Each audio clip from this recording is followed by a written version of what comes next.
छत्रपती शिवाजी महाराजांच्या शौर्याचा आणि पराक्रमाचा वारसा असलेल्या गडकिल्ल्यांचे संवर्धन राज्य शासनामार्फत आता केले जाते। तसेच स्वराज्य निर्मितीसाठी जीवाची पर्वा न करता शत्रूला धूळ चाखवलेल्या मावळ्यांच्या कार्यातून पुढच्या पिढीला प्रेरणा मिळावी म्हणूनच ऐतिहासिक स्थळांचा आणि गावांचा देखील विकास केला जातोय। या अंतर्गत उमरठ येथील नरवीर तानाजी मालुसरे यांचे समाधी स्थळ सुशोभीकरण आणि परिसराचा विकास करण्यासाठी 10 कोटी रुपयांचा निधी उपलब्ध करून देण्यात येईल असं मुख्यमंत्री एकनाथ शिंदे यांनी नरवीर तानाजी मालुसरे यांच्या पुण्यतिथी निमित्ताने त्यांच्या समाधी स्थळाच्या लोकार्पण सोहळ्याप्रसंगी व्हिडिओ कॉलच्या माध्यमातून जाहीरपणे केले। या परिसराचा विकास करण्यासाठी निधीची कमतरता भासू देणार नसल्याची ग्वाही देखील मुख्यमंत्री एकनाथ शिंदे यांनी यावेळेस दिली।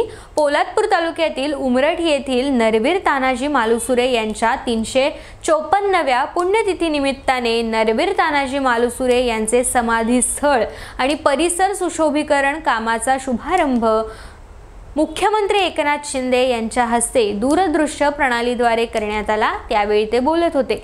या कार्यक्रमात सार्वजनिक बांधकाम मंत्री रवींद्र चव्हाण हे व्हिडिओ कॉन्फरन्सिंगद्वारे तर उद्योग मंत्री तथा पालकमंत्री रायगड जिल्हा आणि रत्नागिरी जिल्हा उदय सामंत, खासदार सुनील तटकरे, आमदार भरत गोगावले, जिल्हाधिकारी किशन जावळे, ज्येष्ठ इतिहासकारक आप्पासाहेब परब, स्थानिक समिती अध्यक्ष चंद्रकांत कळंबे यांच्यासह विविध विभागाचे अधिकारी उपस्थित होते।